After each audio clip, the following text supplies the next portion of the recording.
Welcome to another edition of Against the Grain Sports Podcast Uncut. And I'm your host, Jody Coleman, in the building. We joined today with my man Ray, Morning Just a Barber, Lindsay in the building, man. How's it going, my guy? Man, it's going good, man. Living life, bro. No doubt. We got my man King Minks in the building all the way from Memphis, Tennessee. He said what's going on to the crew, as well as we have Kathy in the building, man. You always want to make sure Kathy is mentioned. And she says she's up there chilling. She said, what's up to the crew as well, man? And we have a fantastic show. Without further ado, we got my man Jarrell, Soul on Sports Glenn, all the way from San Antonio, Texas. What's going on, my guy? What's going on, fellas? How y'all doing this great Monday afternoon? What's up, fellas? Talk to me. Man, it's fantastic, man. I mean, it's about to be football season in a couple days, man, and we won't miss another Sunday of football uh probably until February. You know what I'm saying? College football about to start, NFL about to start. We got training camps, we got heated tempers in training camps, we got contract negotiations, we got the top 100 players. We just got a lot going on. College football right around the corner. We're gonna talk more top preseason top 25. We're gonna talk a little NBA. So, man, we about to just get into it real quick before we get started, man. Big shout out to our sponsor, Michael Wright, attorney at law. If you got any problems with legal issues or anything across all the 50 states, man, just call Mike. And you can call him at 937-222-7477. Call Mike. It don't matter what state you in, what city you in the United States, you can give him a call. We got Kathy said to Ray, she said, what's up, Ray? But F the Bengals. I don't know what that's about. I'm not That sure. personal? That personal It sound thing? it sound real personal out here, man. You know what I'm Hey, saying? listen, I'm good with it. Kathy can hate all she wants. Hey, you can hate me, but you ain't getting no hate back, baby. Yeah. It's crazy work, man. Like I said, man, we back in the fold. We got my man King Minks in the building, man. But we're gonna get right into some of the proceedings if we could, man, because we got a lot to cover in a short amount of time, man. And right now we got NFL training camps, and I know this shouldn't be the lead story, but it is. And reason being because Cleveland is doing what Cleveland does, not making a decision at the quarterback. And we got Deshaun Watson, who we seen in the first week of training camp having 6 interceptions in 2 days. Then you had the way that Shador Sanders had been playing. He's been playing fantastic, throwing over 70% of his passes, completing. He got 4 touchdowns. And then you also got Dylan Gabriel. Dylan Gabriel actually had, with the limited amount of reps he had, he's doing better than Deshaun Watson. And I'm going to go with you, Ray, on this one, man. I know this is one of the most heated quarterback battles in the NFL as of right now. Ray, what do you think about the Cleveland Browns and their quarterback situation with the three, of course, Dylan Gabriel, Deshaun Watson, and Shador Sanders? What do you think about that quarterback competition thus far? Um, thus far, I don't know. That one is one of the most trickiest, controversial, quarterback things that's going on right now. Because you got a guy that you paid and set the bar for when you talk about quarterbacks getting paid, and Deshaun Watson. Then you got the young gun who's trying to learn the position and trying to get better at the position that he's playing. But everything in front of him has been a roadblock. Like, there's been roadblocks nonstop. Now you got Deshaun Watson, that's another roadblock in front of him. You got Dylan Gabriel. Y'all drafted 2 quarterbacks in the same draft at the 3rd and the 5th round. Yeah. Like, to me, it's like, dang, if that ain't a slap in the face to Shador, it's like, God dang. Then there's Dylan Gabriel, the guy who they're trying to push into the forefront, and he just can't quite get right at that quarterback position. So to me, it's like, then you come into training camp, and then Shador's playing good. He's playing solid. You got Deshaun Watson, who's playing real mid. And then you got Dylan Gabriel, who was continuing the same path that he was doing when he was getting the start. So to me, it's like, it's a tough decision to try to make up But if it's me and I'm the guy that's got to make that decision, I'm going with Deshaun Watson because that's where the money was at, and then we'll go ahead and try to get Shador in there when we can. Give Okay. me my Hey, money. what's up, Larry in the building? Hey, no problem, bro, man. You my brother, man. I ain't got no problem giving you a good reference, man, because you was a hell of a worker, man. Before I get to this, get to soul on this one, real quick, Ray, I want to address some of the things that Ray has said. This is not the first time a franchise have selected two quarterbacks in the same draft. Go back to the Washington Redskins at the time when they drafted RG3 with the second pick overall, then fourth round to go get Kirk Cousins. So it's not like unheard of to see quarterbacks being selected the same year. So we'll see. We'll see how that goes. So what do you think about that, man? The quarterback controversy, because it is a controversy down there because nobody knows who's going to be the starter uh, after 1 week of practice. You know what I'm saying? Sometimes you throw more interceptions in practice than you'll throw all year.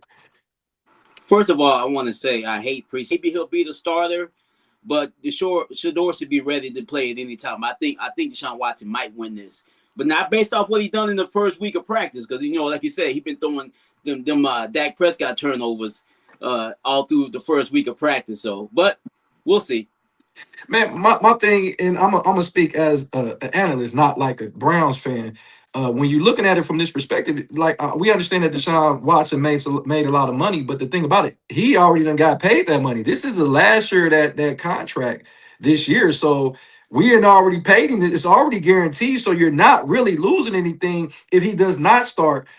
Shador Sanders is a guy that I think if you give him first team reps with all those young weapons with Boston and Concepcion, you got Junkins back, you got Fannin at the tight end position, is one of the more exciting offenses in the NFL when you're looking at it from that perspective. Deshaun Watson had his opportunity, and I was a big fan of Deshaun Watson. But when he went down for the second time after missing all those games and coming back down with the second time and really not producing. But this is a new offense, so this is a offense under Todd Monken, who we know what is he famous for, letting Lamar Jackson do what he had to do to become MVP. And both of these have more. Deshaun Watson is more Lamar Jackson than Shador Sanders is because he's not fleet of foot. So that's just, I think that's when I see y'all guys, I see what y'all saying, Yeah, both you, Soul and Ray, that he could win this job. I think those are one of the situations where he could win the job because of his mobility, but we don't know what his mobility is because he's coming off an ACL or a Achilles tear, I believe. So we don't know about that. So Ray, if it's up to you, and you made the final decision, what you kind of said it, but tell me why you're going with that decision. Why would you pick the quarterback you're going to pick? Like you said, I didn't know this was. I forgot this was his last year on that contract. But I'm gonna at least give him one last shot.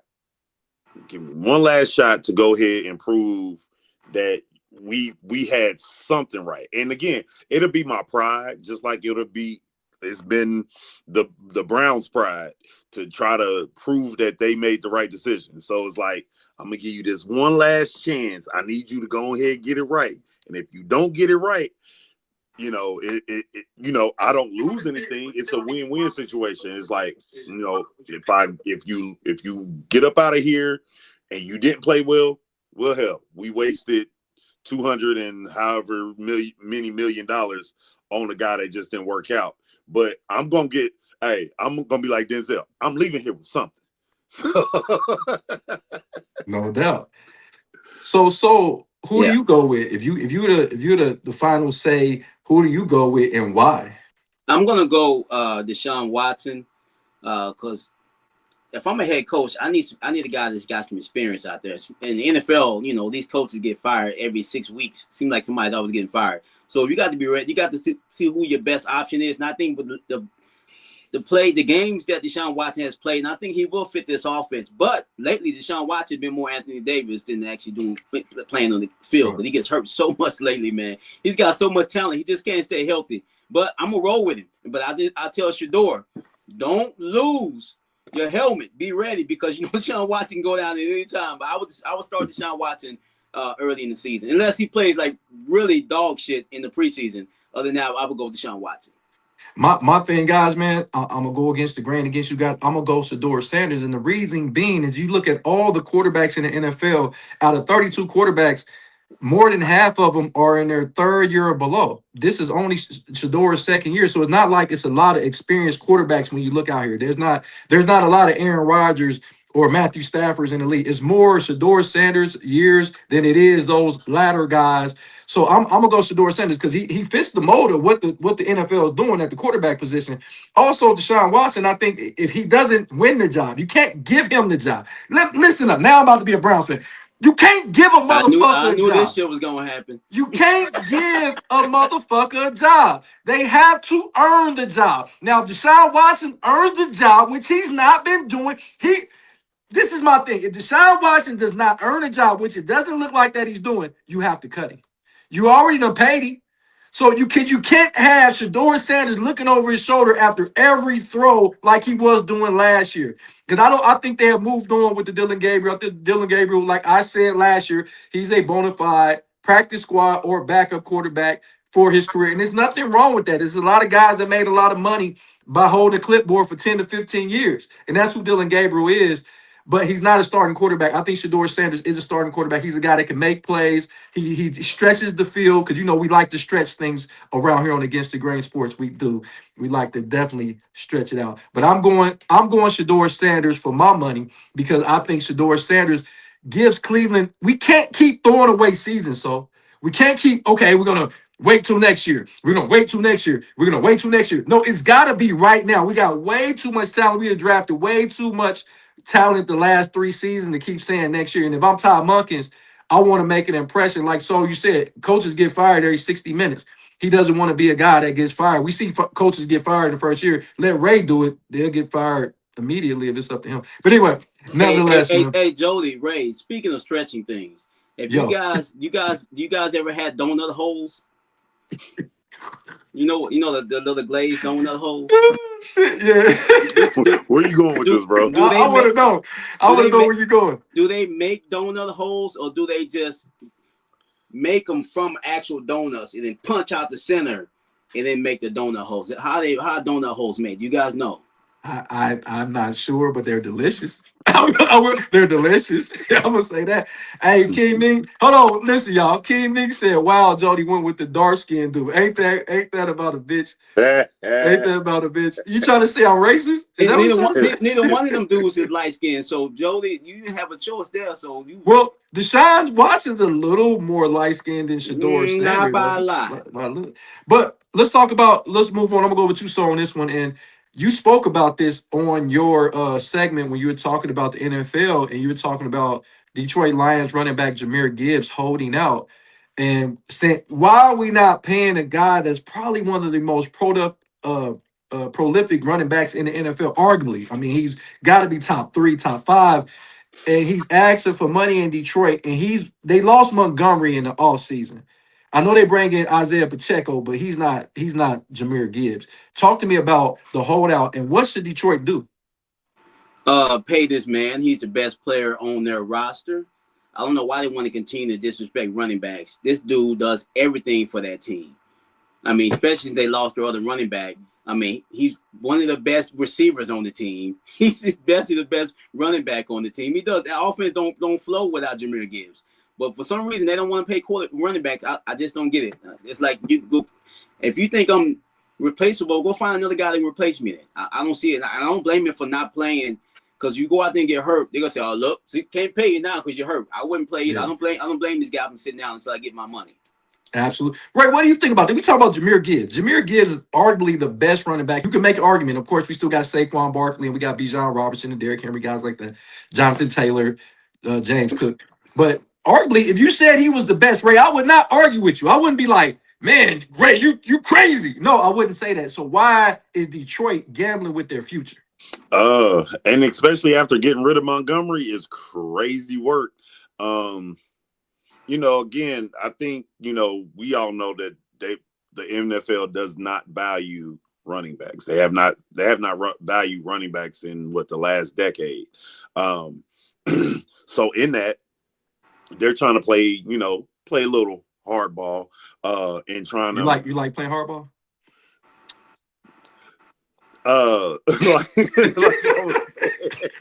I just want to know. I need to. I need to know these things, right? I need to know. Oh man, no. Uh, no, but I think with them, they're definitely trying to play this role of, we got the leverage and all this stuff.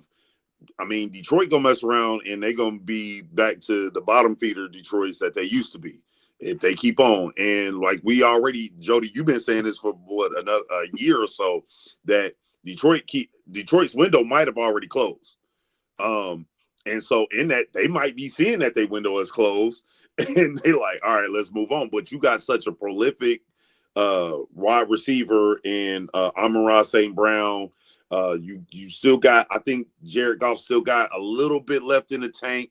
You got Aiden Hutchinson back. That's, your defense is solid. We know you turn sugar into, sugar last year after all the injuries that happened. So I'm just looking like I wouldn't gamble with that with Gibbs, and especially after letting Montgomery go.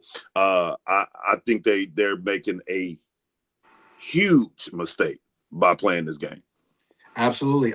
Ray, and so I am in complete agreements. This guy is one of the top touchdown getters. This guy he can play out of the backfield. He can play every down because he blocks really well. He catches the ball effectively out of the backfield. Like Ray said, so you said it. I gotta agree. He's probably the best player on their roster. Aiden Hutchinson may have something to say about it, but I'm a big component on this one, guys. Pay this running back what he's worth. If you want to give him $18 to $20 million a year, he should be right around Derrick Henry, whatever Saquon Barkley, Bijan Robinson and Gibbs should be making that. But I don't think no running back should ever play in a preseason. If you're the starting running back, you should never have to play preseason football. Adrian Peterson never played a snap in a preseason. If the Bengals would have took this formula back in the 90s when they got Kajana Carter, they may would have had a franchise running back because Kajana Carter was a beast. And I think when he played in the preseason, got hurt, everybody say he was a bust. I don't believe anybody's a bust if you get hurt. But nevertheless, man, pay Gibbs. King Mink said, pay that dude, man. What else y'all doing up in Detroit? Making Tubi movies or whatever. Take some of that money y'all making Tubi movies with and pay Jahmyr Gibbs, because I'm going to say it like this. Golf, this is the last year I think Golf is going to play at an elite level. Because he feeds off the play action, so he needs Gibbs just like anything. And y'all drafted well, but y'all win it. This is the thing, guys. They win it, and I like Jack Campbell. Jack Campbell, I think, is premier must-see TV. He reminds me so much so of Chris Spillman, the great linebacker that they had at Ohio State and played for Detroit Lions. But you pay Jack Campbell, which you got in the same draft, but you ain't paid Jahmyr Gibbs. That's hustling fucking backwards, so right? Yeah, like Ray said, they are the Lions. They're known for not knowing what the hell they're doing. You know, when the running back market really changed, you can blame two players for this market we have now. Todd Gurley, remember he got that big money, then got hurt, and then Ezekiel Elliott for the Cowboys. He got all that money and he got banged up. He really wasn't the same player after he got paid. Those two players right there. After that, the team started thinking, maybe we shouldn't pay these running backs the money they were getting before. I think those two players right there. Not their fault that they got hurt, but I think those two players changed the market for running backs. Don't forget about when prayers up to Chris Johnson. But remember, Chris Johnson. I'm about to say Chris Johnson. Yeah, and then he got paid, and Adrian James going over to Arizona. Yeah. Oh, Amon Green. Remember Amon Green? That was Ray. Give me the final thought on Gibbs holding out. My final thought on Gibbs holding out, man.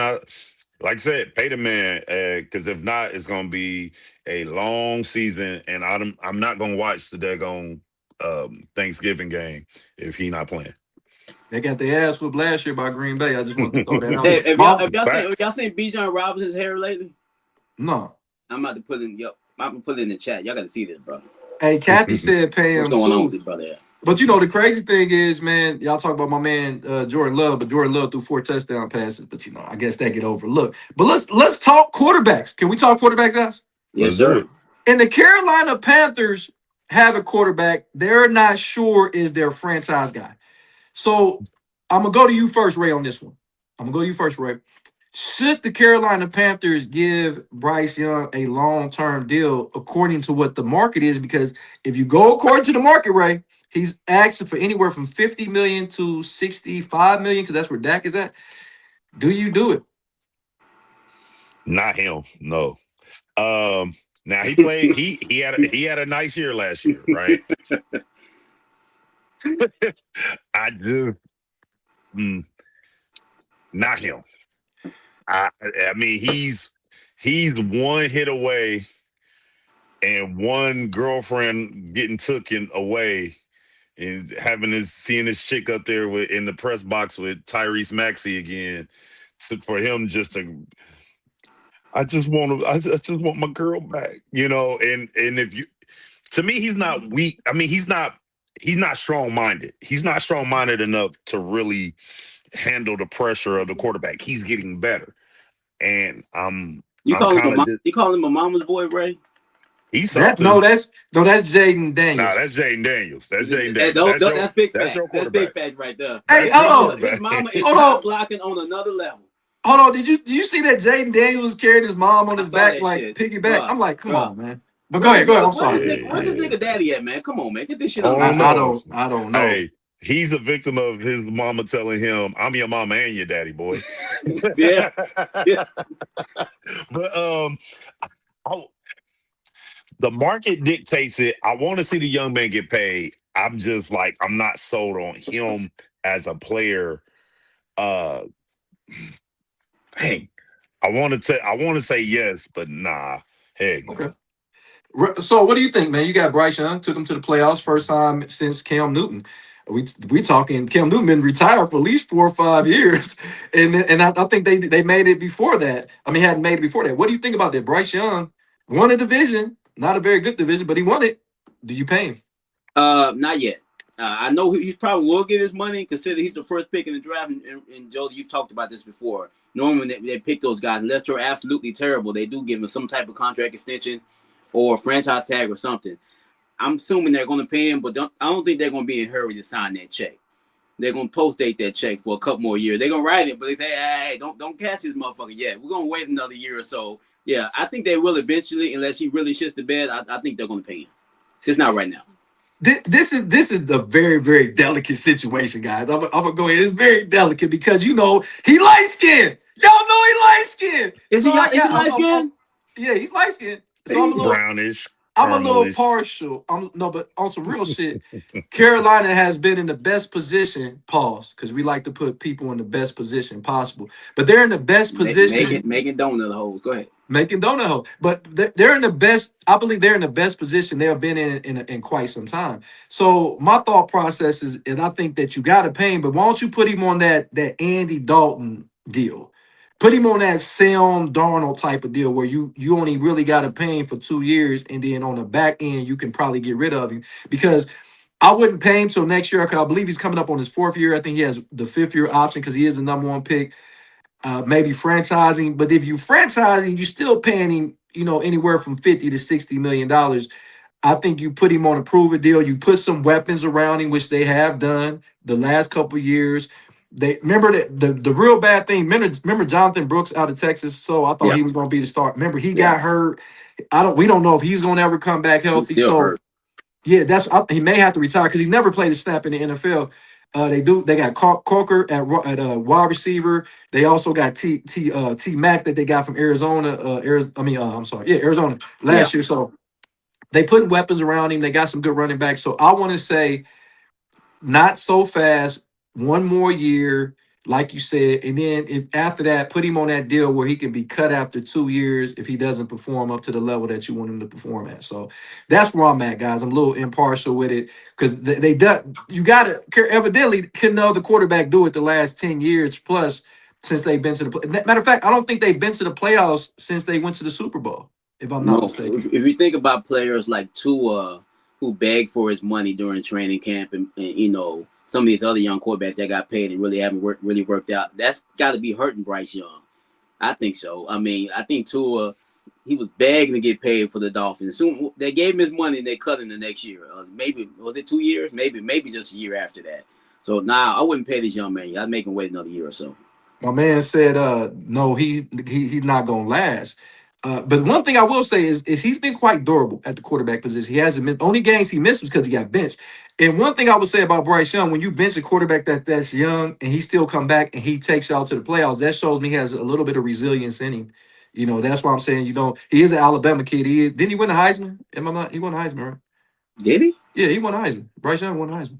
He like you said, he got a really strong arm. People just use his Oh, height to he's get. saying Tua is not gonna last. And Oh yeah. no. I think we all in agreement that Tua will not last, man. But I gotta go to He you. already So hurt. yeah, right. What'd he do? Sprain his toenail? He hurt The already. back. Yeah, his back messed up. So Atlanta ain't got no quarterback right now. so was his neck and his back? Oh, my neck and my back. My neck and my back. Who is he? Ezel? Hey, so now No. I'm about to ask you a crazy question, man. There you go. Crazy question. Whose career would you take? So if it was over right now, if Josh Allen and Jalen Hurts never played another snap in their Mm-hmm. career. Yeah. Now let me give you the numbers before you make this decision. So Josh Allen played 8 years in the NFL. He's a 4-time Pro Bowler, 1-time MVP. He's thrown for over 30,000 yards. He's 64% completion percentage, 220 touchdown passes to only 94 interceptions. He has 4,721 yards rushing, 79 rushing touchdowns, which is the most rushing touchdowns by a quarterback all time. He's 88-39 as a starter, and he's 8-7 in the playoffs. No Super Bowl appearances. And then you got Jalen Hurts. He's only been in the league 6 years. He's only started quarterback a full 5 seasons. 3-time Pro Bowler, 1-time Super Bowl champ, 1-time Super Bowl MVP. He has 17,891 yards, 110 touchdowns to only 45 interceptions, 64.4% completion percentage, 3,554 yards, 63 touchdowns rushing, which is the most since he's been in the league. He has one more touchdown than Josh Allen during that span. He's 57-25 regular season record, and he's 6-4 in the playoff. So, which career would you want if you never played another snap with these two guys? Oh, Jalen Hurts. I mean, the brothers played in 2 Super Bowls, won and played great in both of them. So yeah, Jalen Hurts. That's easy for me. That's easy. Oh, it's Yeah. easy. Yeah. But okay, we're gonna get back to that. Ray, what do you think? Oh, Jalen Hurts. That's easy. It's a slam dunk. The goal is to win. The goal ain't the numbers. The goal ain't, the MVP and all the gaudy numbers and all that stuff. The goal is to win with your team. And he's done that at a high level. He's done that, he got 2 seasons in 6 years. You think about it. He done that in 6 years. He made it to 2 Super Bowls in 6 years. Outplayed Patrick Mahomes in both of them. Like, I'm taking Hurts. Okay. King Mink said he going with Hurts. My man Steele said I'm taking Josh Allen. Kathy said she going with Hurts. And King Mink said, period, I'll take Hurts winning the Super Bowl MVP. Come on, Joe. No, this is a question. Reason why I asked this question, because right now we're saying that some people, this is why I'm asking this question, is because right now it's people in the league that don't even think Jalen Hurts should even be a starting quarterback in the NFL.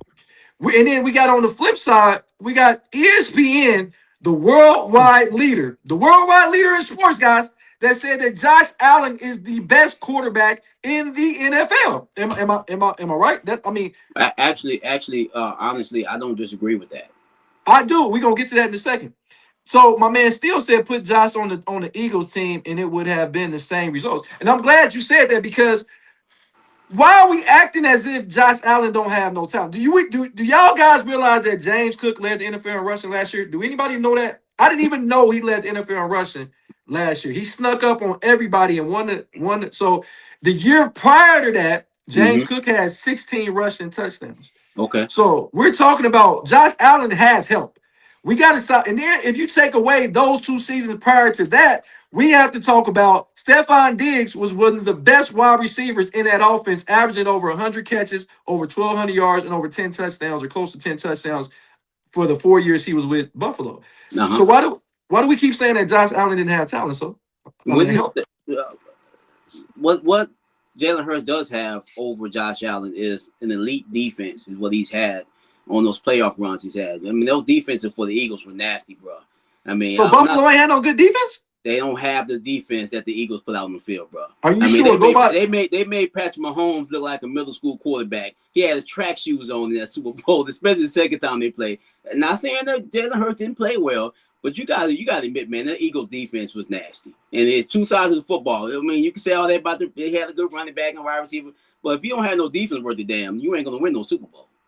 So wait a minute, I'm gonna get you in a second. So you telling me when they signed Von Miller, when they signed Von Joey, Miller's fucking 50 hold on, years whoa. Listen, they didn't know that when they got him. They thought They he knew was who the. that nigga was when they signed But him. what I'm saying is they thought he was the X factor when they got him. They got Joey Bosa. They had Ed Oliver. They had Milano. Was all these are all pro players. These are Pro Bowl all pro players. These dudes don't compare to what the Eagles were putting on the field when they went to the Super Bowl. That defense from the Eagles was nasty, bro. That's It not was saying it's not. hold on. So it was nasty, but didn't nobody know these guys was gonna be that good? If It they don't matter. When they got on the field, they kicked ass. If they thought they was gonna be that good, why did Cooper Najee? Why was he a third round draft pick?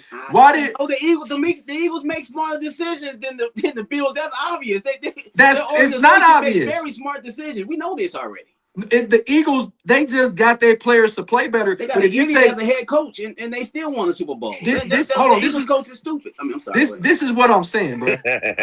Josh Allen and the Buffalo Bills had ample opportunities to win Super Bowls, and they haven't. Let's keep it all the way. I'm tired of excuses when it comes to Josh Allen. And like I'm my man not making still excuses. said, I'm just speaking facts. How's that fact? You going by the Eagle defense? If you play two sides of the other, but you missing what I'm saying. The Eagle defense, they didn't have his defense the whole time Jalen Hurts was there. They just got it like 2 years ago. They didn't have Jalen Carter when they went to the Super Bowl the first time.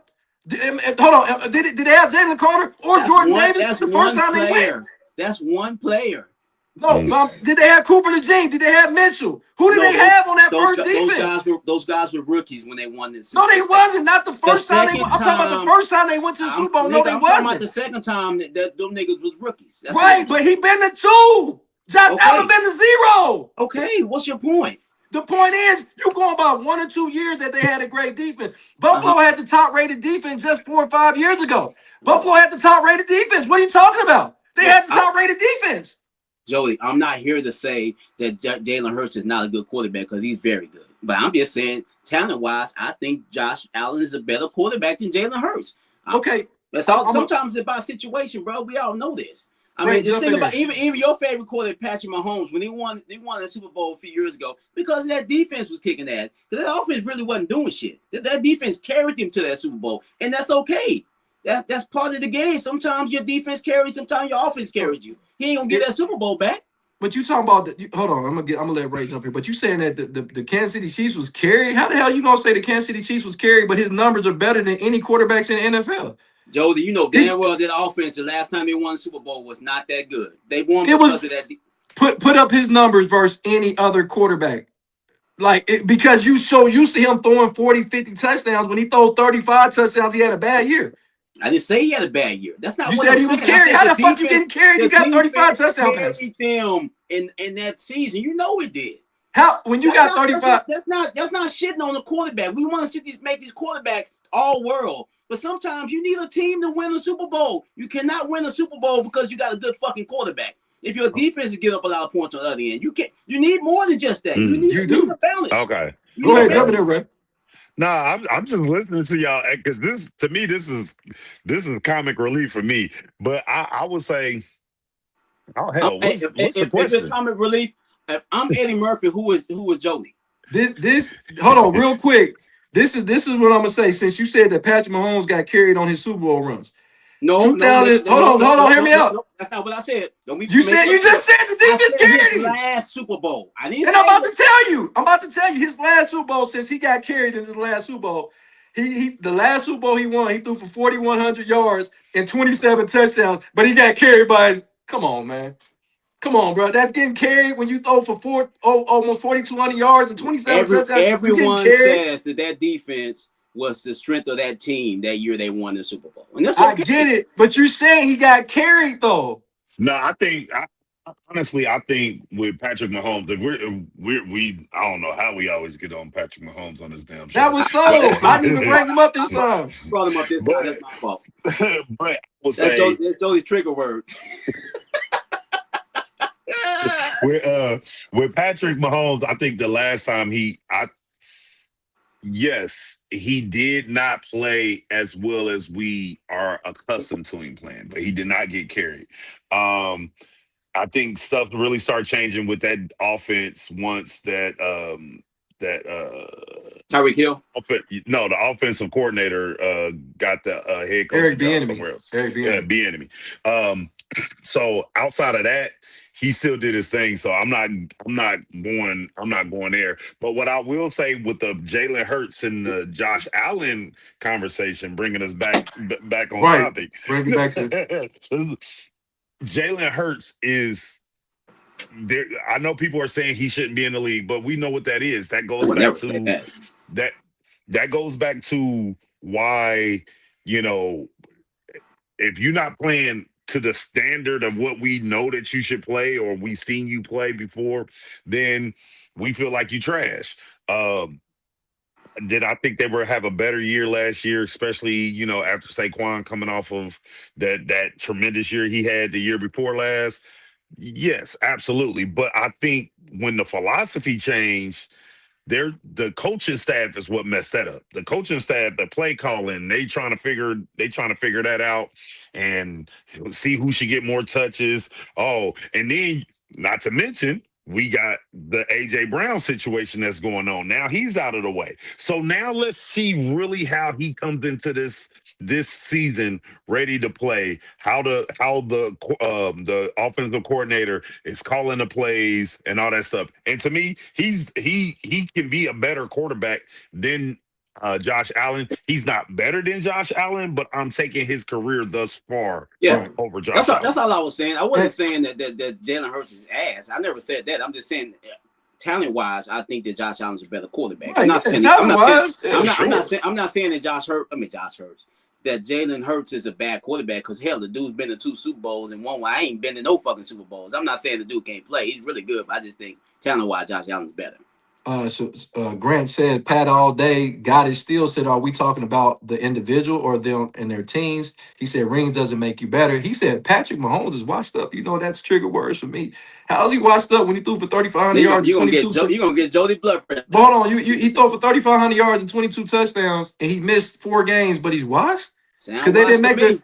How are you washed? Because you been to the playoffs. You've been to the Super Bowl 5 times in 7 years. You won 3 of them. You won 2 MVPs. You've been to the AFC Championship game. This is the first year since his first year he didn't even play but 1 game that he in 7 years.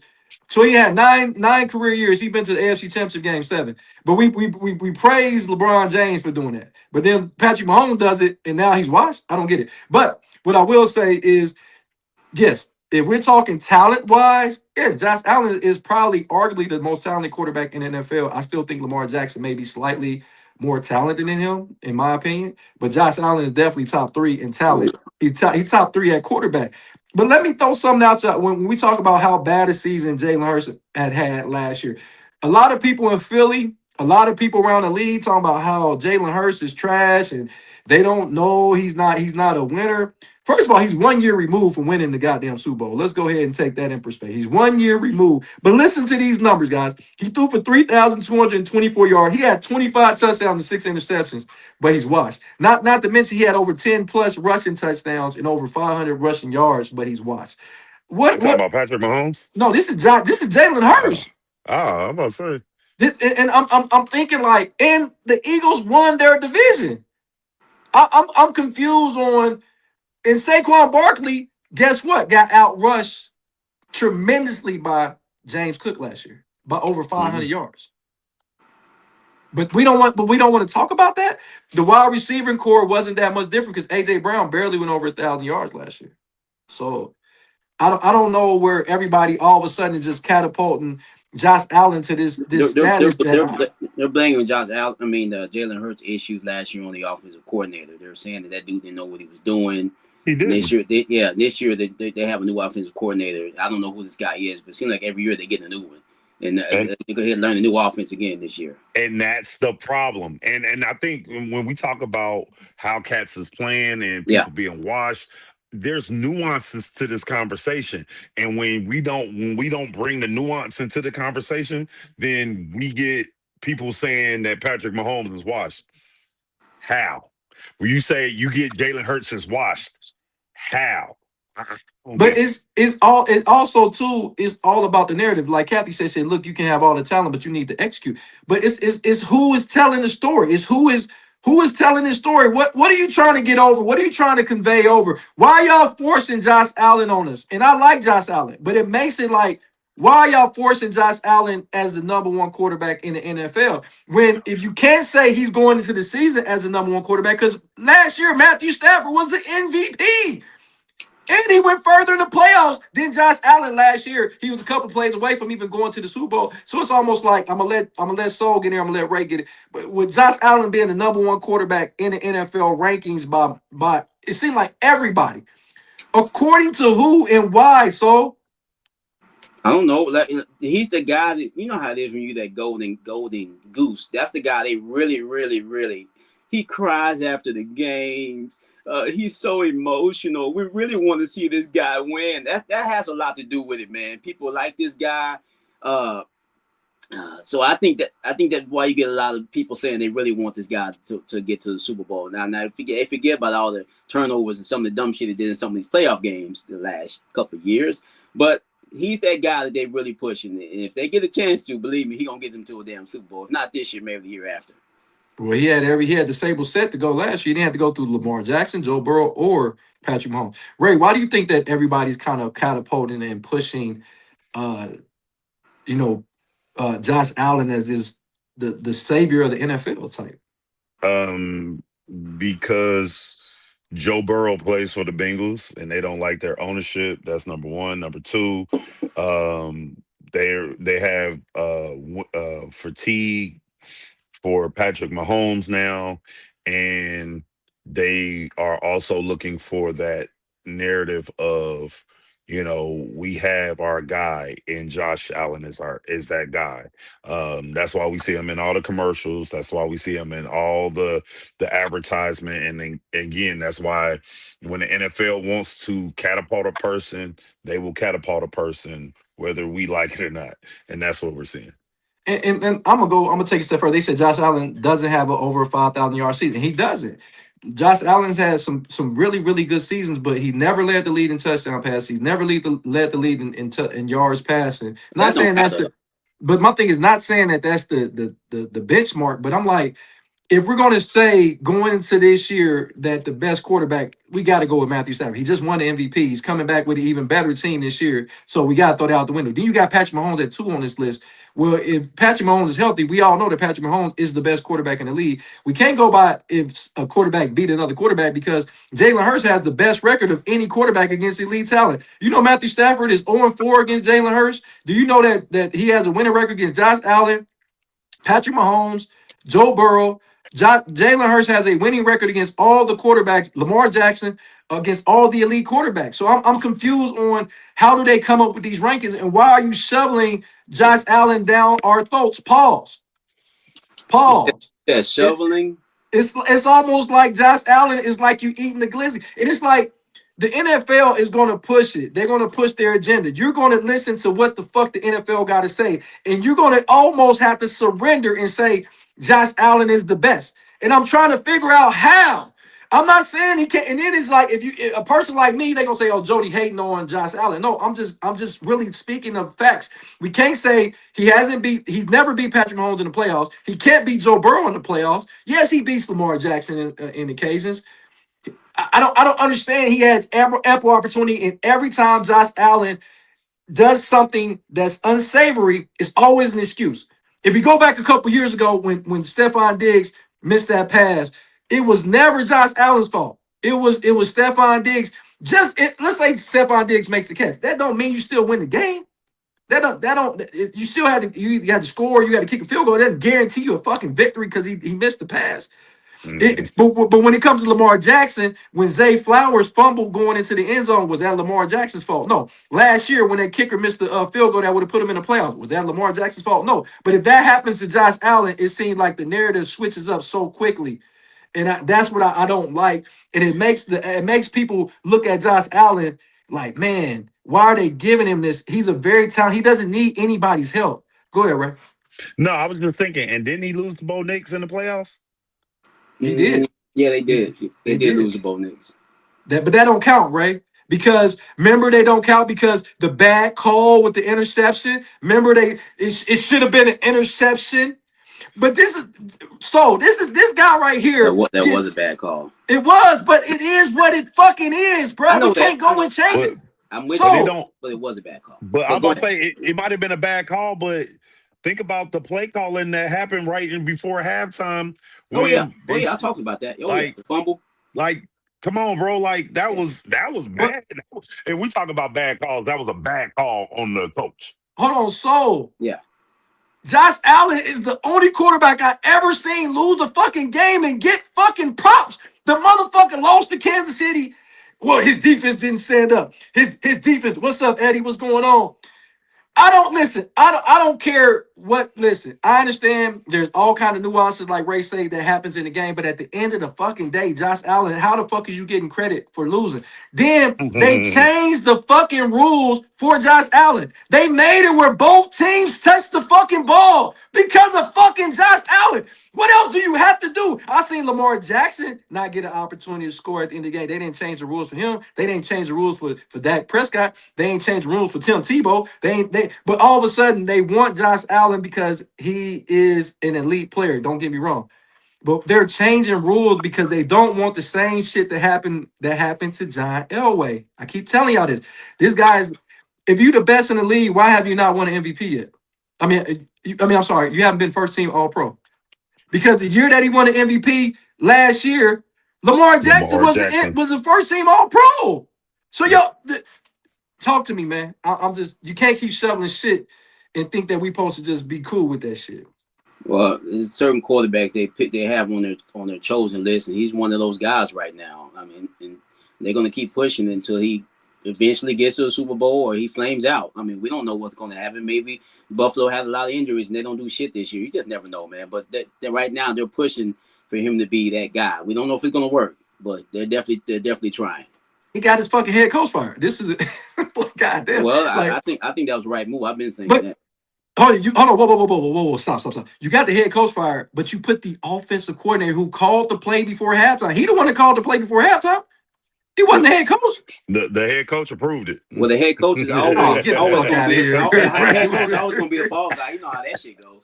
Hey, I already know our numbers are gonna go down because we're not supposed to be talking about Josh Allen. But once again, this is against the grain sports. We gonna say the real shit on here, man. If y'all ain't heard that this is what we do, this is what we do. And it's not saying, but we're not saying that Josh Allen's not a fantastic player, but to sit up here and catapult him better than the MVP of last year and Matthew Stafford.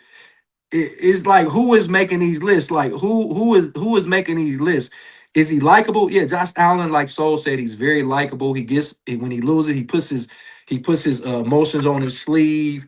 We love that for Americans that take responsibility. He ain't out there saying it ain't his fault. He ain't out there Willie beaming and saying it ain't his fault. It's the other people's fault, and maybe that's what we love about it. But speaking of that, man, let's keep on the same vein before we get to college football, and we got the next installment of the NFL Top 100 Players. We have 50 to 41. Soul on Sports, man. I'm gonna go ahead and name these guys. We got 50. We got Derwin James, the safety from the Chargers. 49 is Joe Tooney, the guard from the Chicago Bears. We got at 48, we got Josh Hines Allen, not to be confused with the quarterback, but that's why he put Hines in front of from the Jacksonville Jaguars. Number 47 is Quinshawn Mitchell, the cornerback from the Eagles. 46 is George Kittles from the 49ers. 45 is Zach Braun, the linebacker for the Philadelphia Eagles. At 44, we got Joe Burrow. Joe Burrow of the Cincinnati Bengals at 44. Okay, anyway. At 43, we got Chris Jones. At 42, we got Garrett Bowles, the offensive lineman from the Denver Broncos. And at 41, we got T.J. Watt. So give me a guy, just give me one guy on this list that you're surprised is at the pick that they are. Who's at 41? T.J. Watt. Okay. I would say Chris Jones. I don't think he had a good season last year from the Kansas City Chiefs, right? Yeah. Okay. Yeah. Talking about, I'm not saying he's finished or anything, but that's kind of high for him. And Joe Burrow missed quite a bit of games last year, didn't he? Yeah, he did. How many games did he miss, Ray? I know you know. I think he missed six or right? seven. Six, I think 6 or 7. But like I said, man, this is a popularity contest, and everybody likes Joe Cool, so he gonna be. If he'd played all the games, he'd probably be in the top 10. People like that guy, so he's gonna be high on the list. And Kittles, Kills. Just give me one. Just give me one. Just give me one. Give me one. Give me one. I'm Give gonna me go. one. I'm gonna go Chris Jones. Chris Young? Okay. Ray, give me one of the guys that you're surprised about on this list. I'm trying to remember what the list was, but I would probably say, even though I will probably agree with Soul that Chris Jones, he hasn't played well in the last few seasons, and I think him being up there is kind of crazy work. But um, I would definitely probably say that Joe Burrow probably should have been further back on the list because he was hurt. Hey guys, I got to go with TJ Watt. TJ Watt is not the same player that he used to be, No, he and wasn't. he probably fell from probably being a top 10, and top 15 player. But TJ Watt has been injured. He's not been the same wrecking ball force that he has been early on in his career. We know when defensive players, especially edge rushers, start losing their mobility in their legs and taking leg injuries, it's hard to get to the quarterback. We've seen it with Von Miller. We've seen it with well, I guess steroids did it too with Sean Lights Out Merriman. When they start having those leg and knee injuries, they don't get the same push that they got coming off that edge. And I think TJ Watt, once again, I'm in 100% agreement with you, so that this is a definite popularity contest, because how do you miss games and you're above guys that play whole seasons? So that goes back to what Ray said. Joe Burrow, if Joe Burrow didn't play the whole season, so why is he on this list at all? So now we're gonna open the floor. We're gonna talk about this list in its entirety. And Ray, we got guys like, okay, Quentin Mitchell. Quinyon Mitchell, I think his name, Quinyon Mitchell. Yeah. They consider Quinyon Mitchell to be a top 5 corner in the NFL. So how is he all the way back at 47? And to me, that's the era of this list. Again, these are players picking these players. Like I said, it's a popularity contest. I think guys are afraid to be ridiculed for saying that, some guys should be, further on the list, some guys shouldn't be on the list. So, and then you got what, 50, 53, 52 of your players, your teammates that's picking you as well. So so it's kind of one of those things, man. I don't understand this list. And actually I think the list is kind of dumb. Okay, Yeah. so what do you think about that? Just give me an overhaul of your final thought on this top 100 from 50 to 41 list. I agree with Ray. I mean, like you said, Mitchell, they got him at 47. But I mean, if you got 100 players, I mean, you got some offensive linemen. It's kind of difficult. I think Donald said on the last time we were on here talking about, Donald even said they should break this down by position instead of overall 100. Top 10 Yep. quarterbacks, top 10 corners. They should do it like that, and that makes more sense. And it'd probably be easier for the players to go ahead and pick who's who. I mean, Lamar Jackson would not be 69, freaky number, on the list if they went top 10 quarterbacks. So I just think they probably need to revamp this whole thing, because right now at this point it's getting really silly. Okay, Kathy said TJ Watt was a shock and Joe Burrow. What's up, Lee? What's going on, Lee Harrison? My thing is this, guys. This is my whole thing with this whole. If I knocked off one of your chicks, you're not gonna vote for me. Do you think that AJ Brown is voting for Hassan Reddick on any list? Do you think No, that? So absolutely not. we got to keep it always funky. I think this list is getting too much attention according to how it was being selected. We got guys that's injured that's getting on this list. We got guys that did not perform well. We got guys that getting lifetime achievement award, because guess whose name we have not called yes on this list. So either if he's on this list, we talking about Aaron Rodgers. So if Aaron Rodgers is on this list and he's a top 40 player in the NFL, we know that Aaron Rodgers is not a top 40 player in the NFL. But if he gets on this list, and then if he's not on his list, so that means that we think that Bryce Young was better than Aaron Rodgers. Yeah, so we already know the list is stupid. It Yeah. makes. What's up to my man Russell Higgins in the building? What's up, my boy? I just think that we got to cover this list, but I'm seeing so many people that miss 7+ games.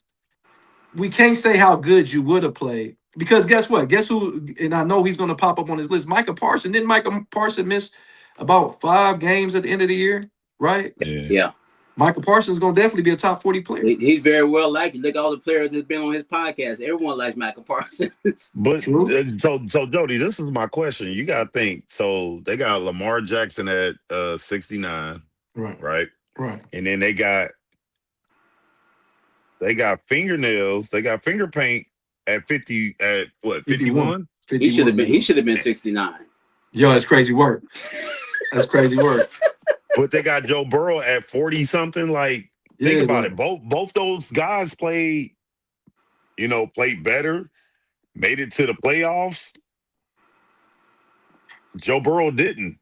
You know what I'm saying? So, and you know me, I'm a ride for my dog, but at the end of the day, right is right, wrong is wrong. Like that don't even make sense. And then you got AJ Brown on this list at all is crazy work. But Joe Burrow is invited to the picnic, so you know the brothers voted for Joe Burrow. I get, but he could be invited to the picnic at 90 something, 80 something, not at 40 something. And I'm just being for real. I'm being honest with you. Like, not above. He should not be above Lamar Jackson nor Caleb Williams. They should have some criteria. If you miss a certain amount of games, you should not be able to be selected. And I think if they take those players off the list and then pick the players that actually had a good year or played a certain amount of games, just like the NBA has, what you got to play 65 games to make an all NBA team or something like that. They need to do that with this list because, I mean, it becomes laughable at this point.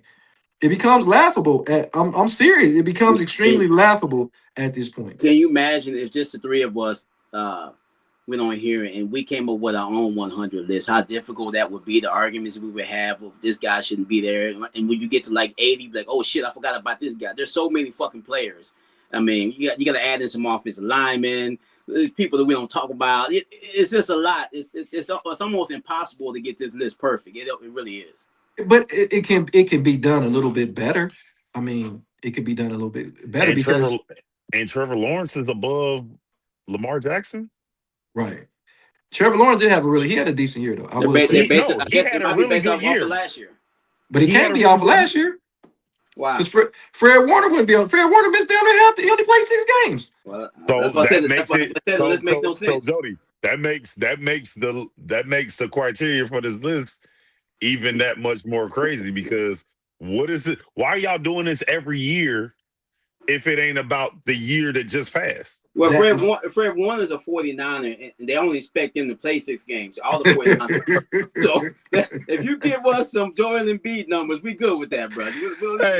Fred Warner should have been 99. This is I just think this list is it about talent? Do you because styles make fights? Is some people you don't like playing against? Like, you might like playing against this player because he's easier to defend, but nobody else can defend him. Because on this list, it's still 40 spots available, and Patrick Mahomes haven't been named, and we know he's gonna get named. But I don't think Patrick Mahomes outplayed Lamar Jackson. I don't think he outplayed Bo Nix, not last year.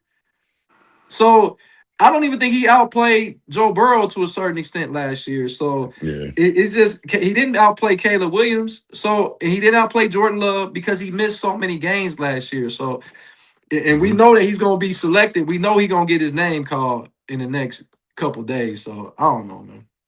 But enough of that, man. We're going to talk college football. Once again, shout out to our sponsor, Michael Wright, attorney at law, man. If you got any wrongful states in America, give him a call at 937-222-7477. Just call Mike. Trust me, he'll get at you. So we got the top 25, and we know about the team. You can look across the bottom of the screen. We talked about this, and we put some pieces up on the Against the Grain Sports page, and we talked about the top 25. But I started doing some independent research, guys, on a lot of this stuff, and it's really starting to really rack my brain. And I'm gonna go to you, Sol, because it's right in your neighborhood. Have you seen Texas Tech fucking schedule? Have you seen Texas Tech schedule? No, who they playing? Texas Abilene. Texas Abilene. What the fuck are you playing Texas? That's a school that's a junior college. That's why they rank so high. I'm just saying, that's why Texas Tech is. but they're going to give them enough opportunity and time. They do have to play BYU. I know BYU is a solid team, but they're in the Big 12, so that's to be known and to be understood. But No, Texas Tech ain't playing nobody. It's a they're playing Abilene Christian University. yeah, one of them. That's not that's not a junior college. I said, is it a junior college? I wasn't. No, hey, Joe, I don't want to but disrespect them like you got to that. think about, brother, in the Big 12. I mean, fuck, ain't no good teams in the Big 12, so their schedule Okay. more likely gonna be soft. So if you're playing in the Big 12, then you need to play somebody in the non-conference. Then, if you know your schedule is shit, you know your schedule is some bullshit, then you need to go play somebody in the non-conference. Why would I do that, Jody? Why would I schedule a tough out of conference schedule when I know if I lose some of these games, it's gonna hurt my chances to get into the playoffs? I'd rather have an easier schedule. That way, I know for sure I'm gonna get in. Well, it's not gonna be. Look what happened to BYU last year. BYU had 2 losses last year, and both of them came to Texas Tech, and they didn't get in. If Notre Dame didn't schedule Miami, they probably got in last year. But what I'm saying is, listen to what I'm saying. Yeah, Texas Tech gets in. They beat BYU twice. Okay. BYU lost to Texas Tech twice in the championship game as well as the regular season. They don't get in. I think if they would have played somebody else, I think if they would have lost the 3rd game or not even played in the Big 12 championship game, I think the BYU gets in. So my thing is, I don't like playing somebody that bad. I don't like Texas Tech playing a team that the schedule is fucking off. But every team. I mean, if you play your out of conference games, I mean, you guys got a tough. You guys play us. Who else y'all play out of conference? That's probably it. But at least you playing somebody. Yeah, look at Texas Tech schedule. I'm looking right now, Jody. And Ray. That ain't tough. Their conference is. I mean, I'm looking at all these Big 12 games, and maybe Baylor can give them a decent game. Other than that, bro, I don't see them losing any of these games. Colorado's not good. Sam Houston State, they're not good either. Who the fuck is that? It's down here in Texas too. I know where it's at. I'm same team they played last year. Yeah, I mean, but everybody got cupcakes though. You know that. Yeah, for sure. Because we played Ball State at the very first game of the season. Okay, did y'all play Grambling State last year? Yeah. But this is what I'm saying. So I'm okay. I'm okay with you playing 3 cream puffs if you're going against the top 5 team in the country. That's what Ohio State did. And hold on. Certified Queen said the Michigan go blue. No. Fuck out of here. I'm just playing. But I'm just looking at some of these other teams. It's like, so now we're getting what's going on, sweetheart? Hope you're having a great and fabulous Monday. And thank you for tuning in as you always do. My thing is, man, I'm gonna go back to you, Ray. I'm gonna go to you, then I'm gonna go to you. So out of this top 25, we're gonna go and we're gonna pick a couple teams. Give me a team on here that won't be on this top 25 team when the season's over. That's a good one. Hell, I think I said it already. I don't think Florida is going to be on here by week 2. By after week 1, I don't think they're going to be on there. What you got against Florida, man? Hold on, man. Nothing. What I got against them is you don't like Gators or what? No, you ain't got no Gator non-leather Gator boots. I don't. I actually had expectations for them, and then they let me down. So now I have 0 expectations for them. Maybe it might be the Jedi mind trick or whatever, but I don't see them doing nothing. Especially, like I said, especially after, their quarterback, who was supposed to be that guy, he's not even there no more. What the hell are they gonna do this year? Okay. Give me a team that's in the top 25 now that won't be in the top 25 at the end of the year. I'm gonna go Penn State. I don't think they're gonna be. I think right now they're like at 18th in the country. They're barely in it. So and they're gonna play some tough conference games. I don't think they're gonna be in the top 25 at the end of the season. Guys, I'm gonna go ahead. I'm gonna go with a difficult one. I don't think LSU will be in the top 25 when it's all said and done. I think they lose 4 games this year. I think their schedule is way too tough. I believe they got Alabama. I'm not sure, but we know how difficult the SEC is. I just think LSU is a year away from doing what they want to do. I'm not really sold that much on Sam Levis at the quarterback position because he had a fantastic 2 years ago at Arizona State when they went to the playoffs. He didn't do as well last year. I know the wide receiver was hurt that got drafted in the first round, but Sam Levin's coming over to LSU. Lane Kiffin has all the talent in the world, but we know it takes him a little bit of time to get started with a program. I think he's about a year away from them being competitive. So I'm gonna say LSU will not be in the top 25 when it's all said and done. And I know a lot of people gonna go against the grain on me on that one, but I just think that they lose about 3 to 4 games this year. And we got so many teams like Texas Tech that aren't playing nobody, like Soul said, that's gonna stay in the top 25 because they're not gonna lose any games. So I'm throw you a curveball. So give me a team that's not on this list that will be a top 25 team that we're not talking about right now. Ooh, who's not on that list? That's not. I got to go back and look and see what team I think it's going to be in the top 25. Ooh, I don't know, Joe. I got time to think about it. Let me look back at the list again. Ray, who do you think that's not on this list that will be on this list?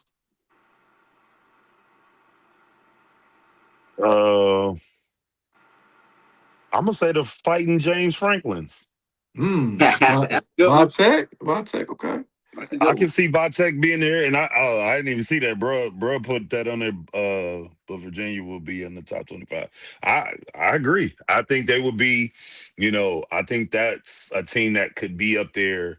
I think James Franklin took a lot of talent from Penn State to Vitek, and I think he gonna have them ready to play. The division ain't really. I mean, it's the air conditioning conference, so I think. I think they're gonna go down there and start smacking stuff. They're gonna be the Ohio State / Michigan of the ACC Wow. in the next 3-4 years. I gotta go against the grain on that. We're gonna stay in the same. We're gonna stay in the same conference. It's gonna be Clemson. Clemson's going to win the ACC. Clemson is still Clemson. For them to not be ranked is an utter smack in the face to what that program. We're talking about one of the elite programs in the last 15 years. You got Alabama, you got Ohio State, you got Georgia, you got Clemson. Those are probably, I don't know if it's in that order, but to not have Clemson, this is a team that beat the fuck out of Alabama in the championship game.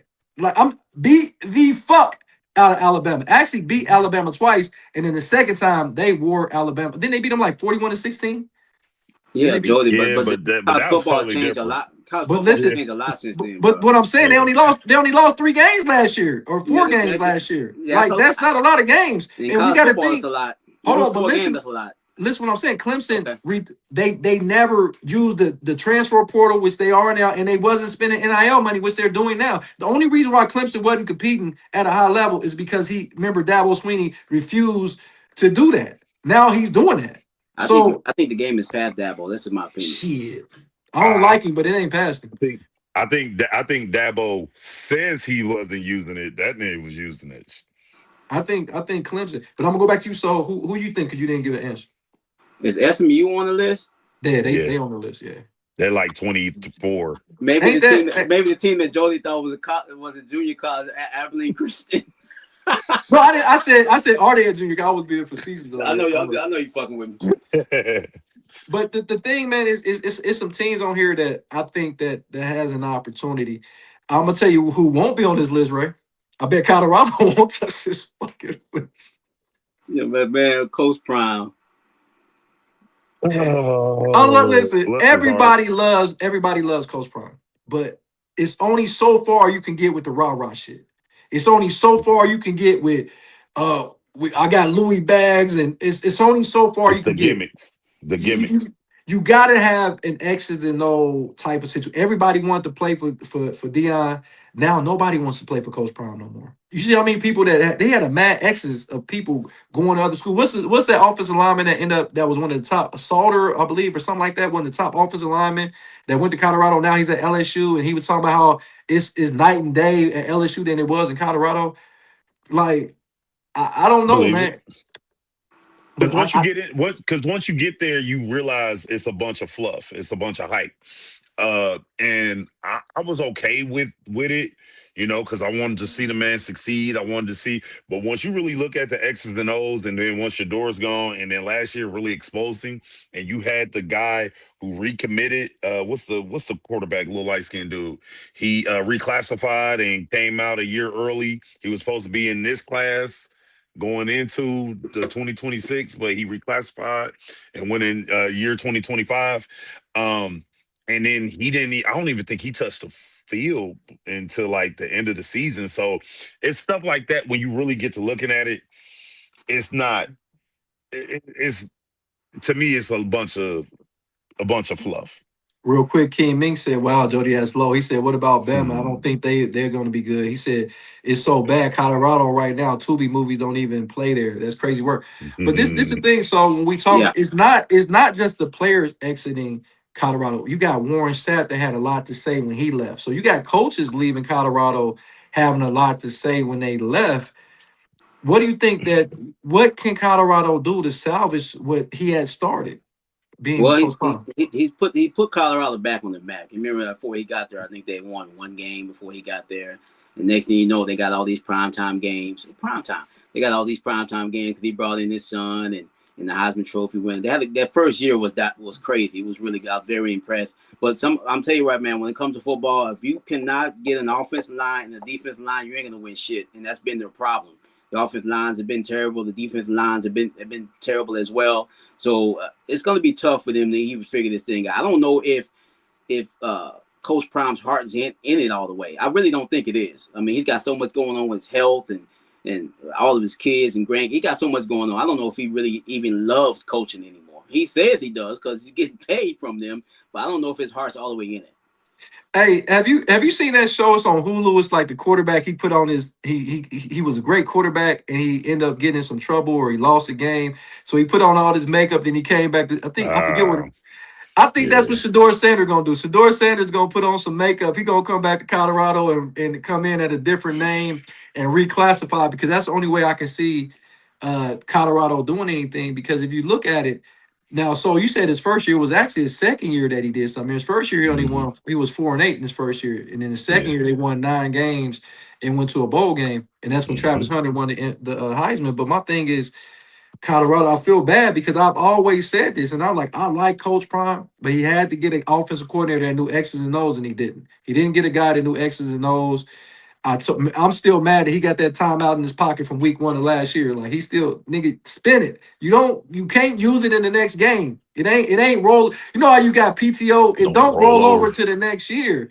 So I don't think Coach Prime is really that good of a coach. And I've said that I'm on record saying it. I don't think he's that good of a head coach. I think he's a master motivator. I think he's one of the best motivators. But if that's the case, then he should have been an assistant coach on somebody's roster where he can just rah the guys up and maybe become a recruiter. And he didn't get the luxury, like, because I don't, and I'm gonna get hate mail. I never thought Nick Saban was that good at X's and O's. I just thought that he was smart enough to put those guys around. Have y'all seen Nick Saban's coaching tree? That's what I was getting ready to say, Joe. Coach Prime should have poured more time into getting the right assistant coaches, and that will make him look better. That way, he could do his rah stuff and just manage the timeouts. If he would have had better coaching staff, I think I that really agree. was downfall. But so he tried to. Remember, he got the Warren Saps, he got the Marshall But those Folks. are big names, so those guys actually know how to coach, though. I mean, they're big names. He know these dudes. They Florida niggas. I know that. But can Right. these niggas coach? What I'm saying, you know what I mean? That's very true. Kimmy said, "Hey, did Travis Hunter deserve that Heisman Trophy?" I don't. I mean, you know me. I thought it was should have been Ashton Genty. I think we already talked about that. But Yeah. real quick, Maybe should have got before Rondé Barber to coach the corners. Then they could have been oh, locking. then they would have been dope. They would have been the best in America. Sorry, Ray. They would have been the best in America. Real quick, man, because King Mix he posed a question. He said he don't think Alabama is going to be. Let's talk about Alabama. Let's talk about Roll Tide, Ray. I know you got a lot of family down there. We know that one of our hmm top listeners, Larry, loves the Alabama Crimson Tide. We know that uh, a couple other guys that we know love Alabama. Um, Dad POV Mason being another one that loves Alabama. What do you think about Alabama this year having finally getting this new coach in place, new quarterback? They not getting those 5 stars like Nick Saban was getting. Talk to me about Alabama, and they rank number 9 in the country. Yeah, I think Alabama's in trouble. That if we were going to double back on to if we had another team that we didn't think was should have been on there, uh, that was going to be my other pick. They might not even be in the top 25 when it's all said and done. I agree with that. And that's going to be such a fall from grace. But we know Nick Saban ain't coming back through the door, nor the other guys that he coached or had on his coaching staff that we were just talking about who had that coaching tree. That era is over. And what's the guy Simpson, Yeah, Ty Simpson yeah. that was there last year. Uh-huh. He's not walking through that door no more. Mac Jones ain't walking. Tua ain't. Hell, Jalen Hurts ain't walking back through that door. So, when we really break that down, it's looking bad for. It's looking bad for them, man. I don't really see them being able to bounce back. I said this last year. I think this is the beginning of the end for them, and I can see that being made true starting this year. Okay. So what do you think about this? This is a team that still won a playoff game last year and made the Mhm. playoffs and beat an Oklahoma team. So what do you think? Do you think that they He fell think off that Oklahoma far? sucks. They do. They do. They do. all the fucking time. That's that. You got the mistake by the lake. We got the mistake. That should be part of Texas anyway. All that being said, I agree with Ray 100%. Alabama's now it's an even playing field. Alabama was paying people under the table. Now they don't have to do that shit anymore. Everybody can pay players, and if you can live in Texas or in Austin, or you can live in Alabama. And Texas has more money, and I think that's the downfall of Alabama. They just can't pay those 5 stars like some of these other schools can. The Georgias and Texas and Ohio States and Michigan and hell, now you got to say fucking Indiana. You know what I mean? It is what it is. They got better coach up there too. So yeah, I think Alabama, those days they didn't win championships are in the past. I gotta go against the goddamn grain, guys. Imagine that. No, I'm being serious. This is a team. The guy has won 19 games in 2 seasons. That's a very good record. Is it Nick Saban? No, but Nick Saban was 7-6 his first year at Alabama. He struggled in his second year. It took him some years to get his footing before he was able to get the guys he wants. I think the board is he Nick Saban? Would I have rather seen Alabama get a guy from the coaching tree to be the coach? Yes, but the board. This is a guy that took the Washington Huskies to the national championship game that they lost to, I believe, the Michigan Wolverines that year. They did beat the Texas Longhorns and to get there. You forgot about that? So I'm sorry. No, anyway, that was in the. What's that got to do with him playing sucking at Alabama? But how's he sucking? He hold on, whoa, he's sucking. But didn't Alabama make the tournament and Texas didn't? I mean, I'm just throwing stuff out there. Let's look at schedules. You want to? But no. I'm just throwing stuff out there because both of them playing the SEC. Both teams playing the SEC. The best conference? Ain't they the best conference in the league? Not anymore. But I'm just saying, both teams play. Since y'all got in there, we fucked it up.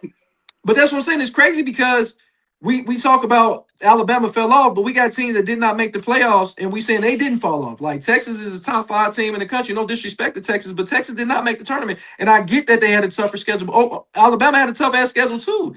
Man, the only reason Texas is in there is because they propping up.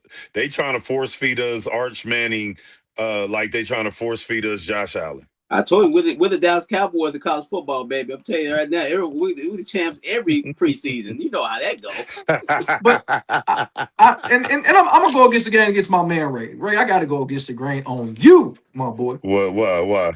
Because you just said that they can't pay the players like they used to, and I'm like, Alabama. I didn't say that.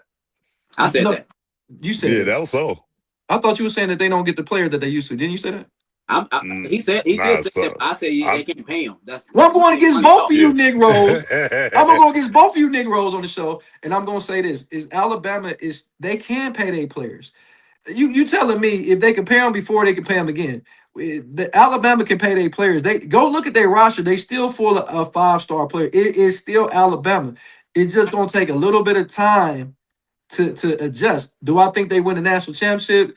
Probably it's going to take them another 3 to 4 years. But if we're going to say that LSU can win the national championship, but we don't think Alabama can, come on, Saul, talk to me about that. Well, LSU's got that sex appeal. They got that new head coach, and they never won nothing. That's why people talking about LSU.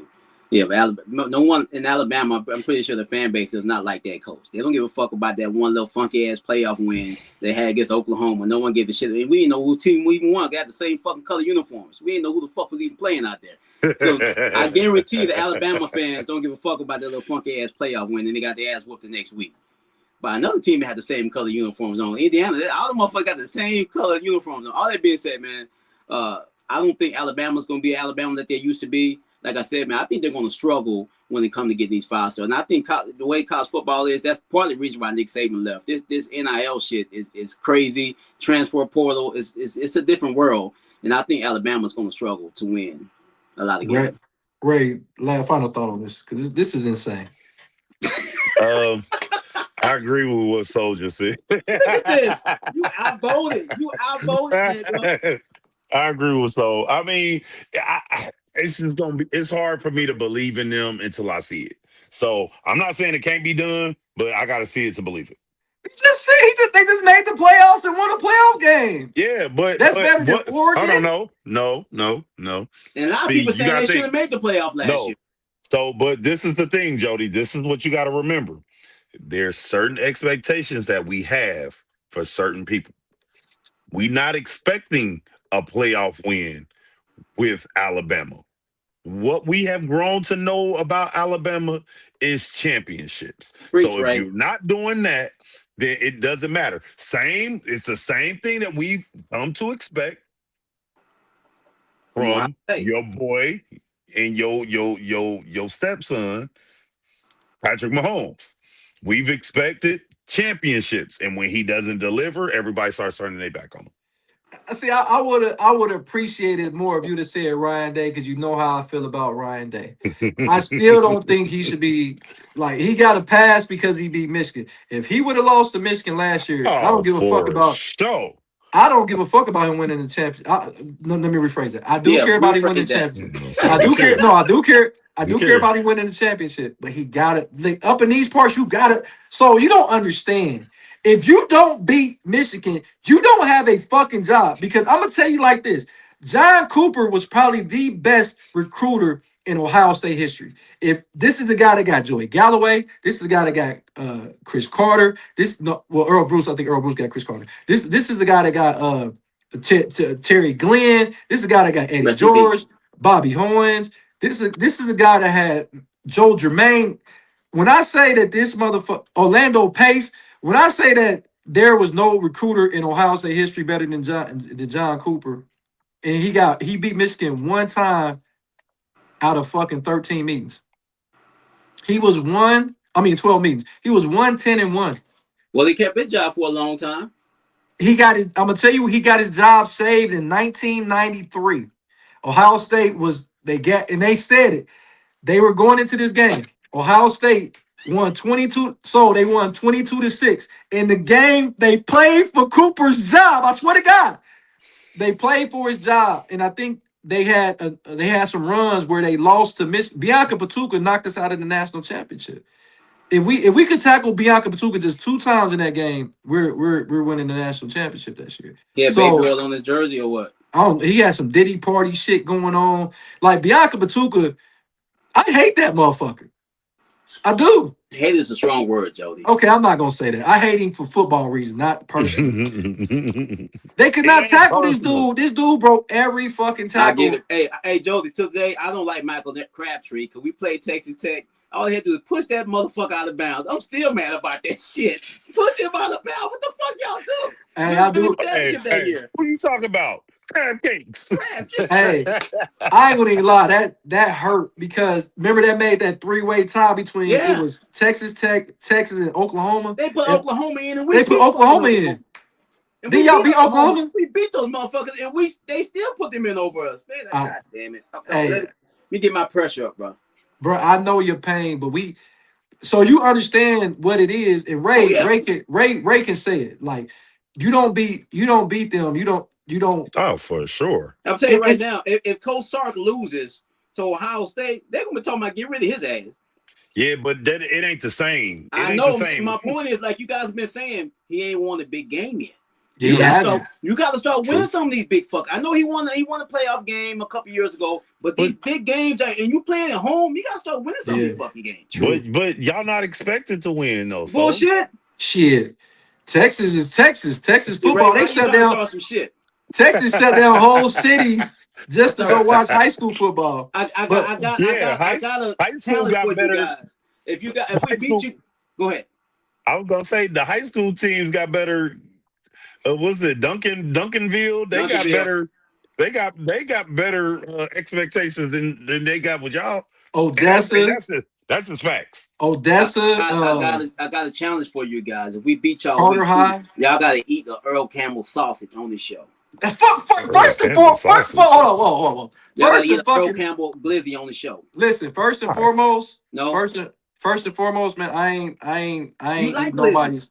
I ain't eating nobody's personal sausage. I'm not eating. You guys like glizzies. I love them. Like, why did you say Earl Campbell's? Because why can't you just say the Earl Campbell links? They sell them down here. Listen. They'll sell them up here. Yeah, listen. Y'all niggas want. No, listen. No, you can eat this shit on the show. Hey, by the time they get here, I'm gonna be right. Pause. First, you gonna eat it sideways too, nigga. Yo, first and foremost, I ain't eating nobody's. You gonna eat that glizzy from the back. Yo, that's crazy work. Real quick, King Ming said, but he won a chip. He won a chip. He said he ain't won a chip yet. Kathy said exactly. We got to beat those weasels up north. And hey, Mandingo in the building.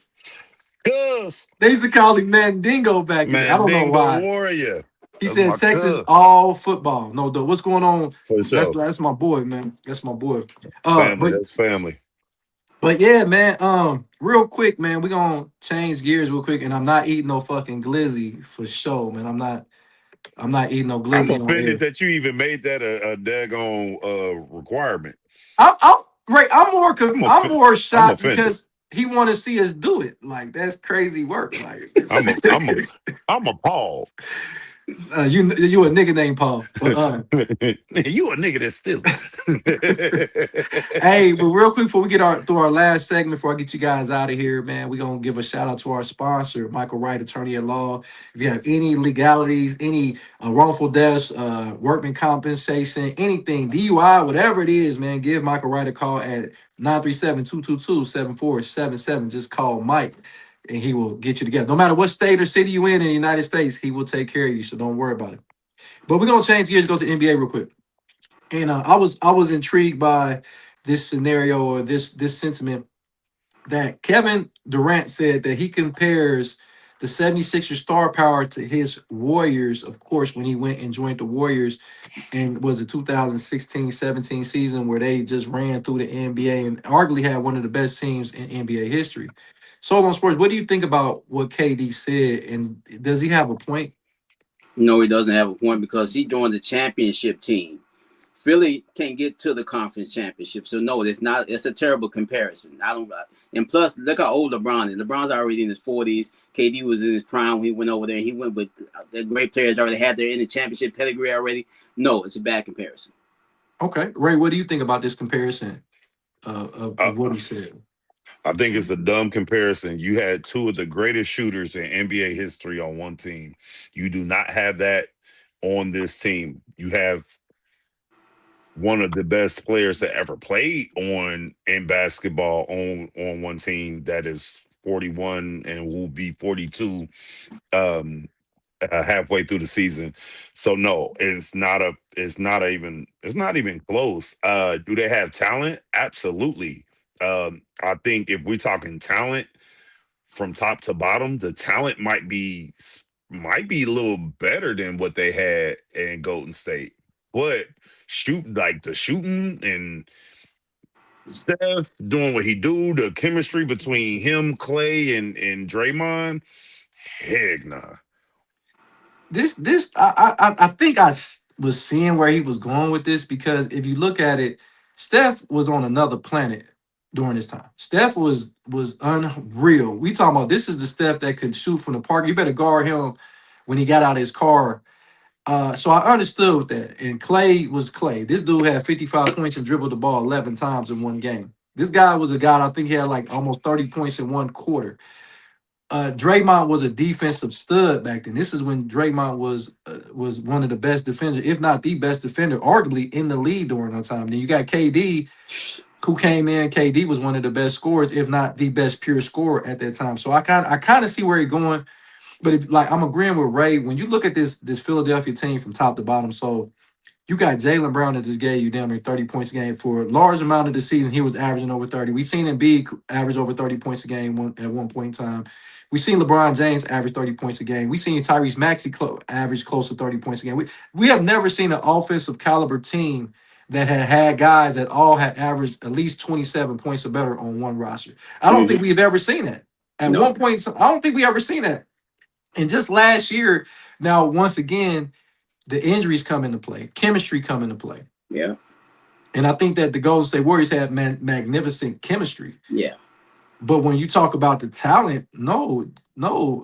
I see what you're trying to do, KD, but no. Because you came into a team, you played fantastic, and they had guys like Sean Livingston on the team. But you got to think, they still got Anthony Simon on the team. Yeah. You know what I'm saying? I don't know when are they supposed to get Drew Holiday at some point? Or did they? I don't think so. They talking about Philly supposed to be getting like Drew Holiday. That's rumored that they'll get him in a buyout. But they picked up the other guy used to play with LeBron with the Lakers. What's the guy? The shooting guard. They just picked him up. He goes by his initials. What's his kid's name? I can't think his name right now. VJ Eshcom. No, they just picked him up. They just picked him up. He won a championship with the Lakers with LeBron. You're talking about KCP. Yeah, they just picked him up. They just picked him up. Now, like I said, Joe, all those numbers you spewed out, with all these guys that led their team in scoring. Who's going to take the back seat on this team? Because somebody's got to do it. You remember when they had the victory down in Miami? I mean, Chris Bosh's numbers had to take a hit. Somebody's numbers going to take it. Everybody can't score that many points in the season. I got a question, Ray, and you might can help me out. I seen somebody say that Kevin Love signed with the 76ers. Is that true? I don't know if that's true, but I have been seeing that. Yeah, I was like, it was on normally one of the media. I looked it up. I didn't see it. Hold on. Let's talk about this dude talking about some beef hot links, bro. Everybody eating that. I ain't eat no man's hot links. It's not the man's hot links. They are delicious. Campbell. See, this is the thing. So this is why I got a problem with what you just said. So because you know how you got a replica of your dick and they sell them. Did he make a replica of this sausage and they selling it? I'm just asking. No, they're just regular sausages. So why did he put his name on it? Because he makes money off of them. That's why. Earl Campbell's they don't sell them in the sex shop. They sell them at the grocery store, bro. Come on, man. Hey, man. You gonna be Ray Lindsay's smoking hot sausages. I'm not eating that man's sausage, man. I'm sorry. I'm not eating that man. I'm just saying, did he have a prosthetic? Did he get a prosthetic and then y'all eating the prosthetic? Absolutely not.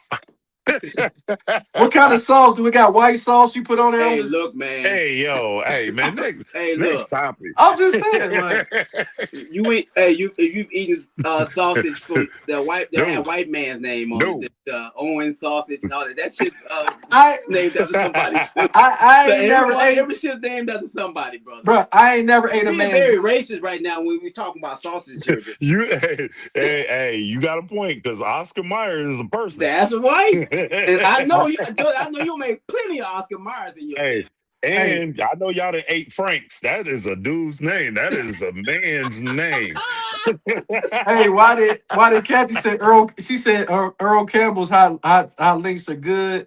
See, he said the Bob Evans hot links. Bob Evans says. Key says, so how you eating your sausage, mustard or white stuff? I'm a mustard guy. Mustard and white bread. Give me that, baby. You can't go wrong. You can't go wrong with a glizzy though. I ain't gonna even hold you though. See? I'm just not eating his. Absolutely not. Listen. No. See, right? It depends on how you eat it. I'm not eating it with no hands. Like, hey, I ain't like. No, sir. All right, give me your final take on what KD said, man, because this nigga is talking about links and eating them with no hands. I don't know what's going on. You said that. You said you gonna eat them from the side. KD's tripping. He must have been on edibles when he said, I think that's a bad comparison. I really don't think it is. I mean, when KD went to Golden State, he joined the championship roster. And Philly can't even get out of the second round of the playoffs. So, no, it's not the same. So, Ray, what's your final take on it? I think it was a bad take. I would probably like to hear what he actually said, and how he expounded upon that. But just hearing it, right off the top, nah, I ain't buying it. I got a problem because, nigga, shouldn't you be down there shooting some J's so you can play in a playoff game for Houston? Like, you worried about what these motherfuckers doing over here. You know what I'm saying? He's trying to get traded, bro. That's what I'm saying. Do you want to play? Do you want to play for Philly? You gonna come and take the league minimum to Yes. play for Philly and shit? Yes, he does. So I'm gonna go ahead and I'm gonna end it with this. So we talking about Philly. Philly has been the hot ticket. So if Philly, what is your expectations for Philly this year? Championship. They need to win the championship this year. They brought this man in, and they're paying the minimum wage. They got a lot of talent on this roster. It's going to take them a while to gel. I would say they probably start playing their best ball around Christmas time, maybe a few months into the season. I think championship, if they can stay healthy, which is always a problem with Philly, I think they can win the championship this year. Okay. King Ming said you doing it with no hand, Jody. Damn. Hey, listen, man. Sometimes you ain't got time to shoot. You know what Too Short said? I'm not gonna say that. That's just too freaky. Whoa. Sometimes you ain't got time to chew. It's crazy. You know what Too Short said, right? I don't know.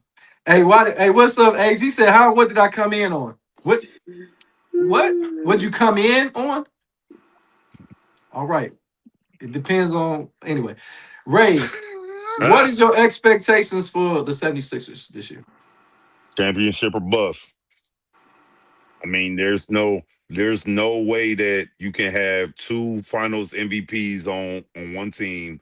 One arguably the greatest of all time, but definitely one of in the top three of all time basketball players ever. I don't care at 41 or 42 years old.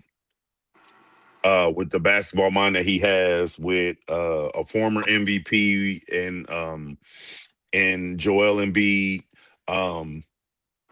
you got all of this. You got a budding star with Tyrese Maxey. You got a human highlight reel with VJ Edgecombe. You putting pieces around them. Kevin Love. I just looked up. Kevin Love is still with the Utah Jazz at the current at the moment. So I think that's fake news. Fake news. It was like 17,000 likes on it, though. Crazy. I know. LeBron kept liking that shit, huh? Hey, Kathy said we always talking nasty. Are we? Yeah. Like it. Yeah, we are. Yeah, you like it. You like it, Kathy. That's why you keep coming back from. hey, Ray, and so I'm gonna tell y'all like this, and this is my opinion.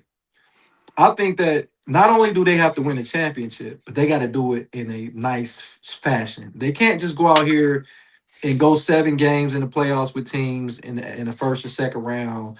They're gonna have to do it in dramatic fashion. They got to be one of the better teams. I ain't saying they got to have the best record in the NBA, but you got technically Maxey and Brown are in their prime. Technically, we know Embiid. We saw what Embiid can do in that series against Boston when he had the appendectomy and how he played when he was healthy enough to play. He dominated that series against the Celtics.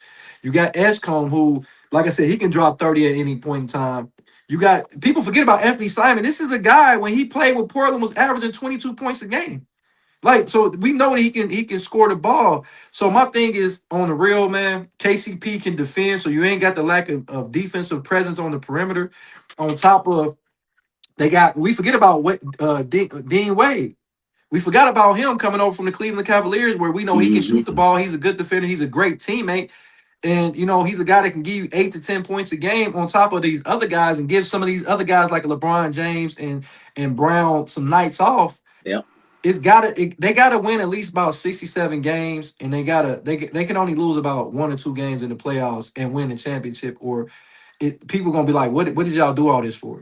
LeBron James definitely went to Philadelphia to win the championship because he took a fucking pay cut. He goes to any other team in the league, he's getting $55 million a year. Let's keep it real. This nigga is making what we making and shit. Basically. So, yeah. But yeah, man, that's our take. That's our show. Uh, fantastic show. We'll be back on Saturday, and then once the season, next time we come on this show, football will be started. So we'll be getting back to our 4 to 5 days a week, so we can make sure we give y'all more of what y'all like. Y'all like it, don't y'all? Tell me you Hey, like it. Joe, you going to the Hall of Fame game this year? I am not going this year. Okay. I'm not going this year. I mean So to ask you that. yeah, I had some things come up. I'm not gonna be able to make it this year, unfortunately, but I will be back next year. Plus, who I go with, they had some things going on, so couldn't make it this year. But nevertheless, man, Ray, more than just a Barber Lindsay, give me your final take as we get out of here. Oh man, my final thought, like we've been saying, football season is right around the corner. Jody alluded to it at the beginning of the show. We've been seeing some heated um, training camps with no pads on. Today was the first day of training camp with pads on. Football season is here. Um, Listen, I am ecstatic when it comes down to football season. Um, I'm liking the fire that I'm seeing. With me being a Bengals fan, I'm liking the passion. Um, you know, the fighting between DJ Turner, who last year showed that he's up there. He's trying to be one of the best corners in the league. And he's going up against the best wide receiver to me in the league. Um, with Jamar Chase. So you got this rival going on. They, getting a little tussles and, squabble up.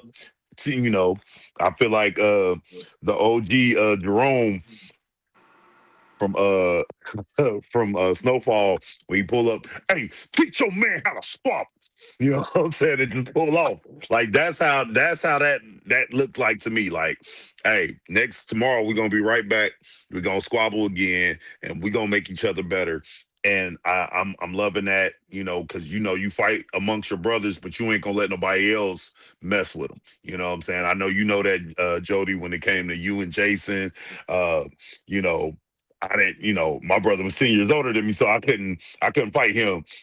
he was beating my head in every time. But I like what I'm seeing, and I'm enjoying football season as Yeah, it's coming around the corner. yeah, Ray. I feel like in training camp, if you're not fighting, then you ain't trying. You We ain't ain't you ain't doing trying to compete. So I agree with that 110% on that one. Good take. it. Yep. Solo on sports, man. Give me a final take as we get out of here. Final thought, the season hadn't really started. Preseason's here. And the 49ers are already in a lot of trouble. Their head coach, his eye fell out during a car accident, which was kind of weird because they kind of hid it. We didn't hear about it for 2 weeks. How did they hide that? I don't know. Mm. Anyway, and the wide receivers, man. They lost Ricky Pearsall already for the season. So their number one wide receiver is Mike Evans, who was probably our age. Debo, they just sound thick ass Debo back, and Christian Kirk. That's their top three wide receivers. They might as well put Christian McCaffrey wide receiver because they don't have nobody else, man. I saw some video today. I thought my son was showing me a video of Debo and Mike Evans running routes. Looked like the video was in slow motion. So I don't know. The 49ers are in trouble. I think they're going to have a lot of problems making the playoffs this year. That division is really tough. Good luck, 49ers and all the 49er nation, because I don't think y'all will be able to get it done this year. No doubt. Good take. Good take. Good take. Hey, my final thought, man, is this is the sad me that I won't be at the Hall of Fame this week. This is I've been 5 years in a row, so this I can take a break for one time. But since it is Hall of Fame week, NFL Hall of Fame week, it's a person that I've been talking about guys that should be in the Hall of Fame or at least some consideration. So we stopped on this person right here, and this person's name is Randall Cunningham, the quarterback of the Philadelphia Eagles and most notably the Minnesota Vikings, where they were a field goal away from going to the Super Bowl, which that's the Super Bowl we wanted, was Minnesota versus Denver. No disrespect, we did not want to see Atlanta versus Denver. We seen what happened to Atlanta when they got there. But Randall Cunningham, they say to be a Hall of Fame, you had to change the game. Every quarterback that's playing today got their game from Randall Cunningham. That goes from Josh Allen to Lamar Jackson, just to Jalen Hurts. All these mobile quarterbacks, it was done the best from Randall Cunningham. I know people gonna say Fran Tarkenton and things of that nature, but nobody did it better than Randall Cunningham. This guy is a four-time Pro Bowler, one-time All-Pro. He got two MVPs now. It wasn't league MVPs. This is when the league had multiple MVPs. So he got two other MVPs, 207 touchdown passes to only 134 interceptions. He was 82-52-1 as a starter, so he had a great starting record as a quarterback. But he was only 3-6 in the playoffs. I think that's what hurt him because he couldn't really get to the big game. But Dan Fouts never made it to the big game either. And then he had over 4,928 yards rushing and 35 rushing touchdowns. And I believe he almost had 1,000 yards rushing. He had the most yards until I think Lamar Jackson passed him in the regular season for most yards for a quarterback. There's only one African American quarterback in the Hall of Fame, which is Warren Moon. He went in, I believe, 2005 or 2006 class. And I just think time is overdue for another African American quarterback to get in, whether it be Donovan McNabb, Randall Cunningham, or Doug Williams. But somebody needs to get in, and they need to get in the next few years. And that's my final take. And Joey, a lot of those guys not even on the ballot to get into the Hall, are they? No, none of them are. That's the thing about it. They're not even close to be. They can't even vote for them. They're not even on the fucking ballot.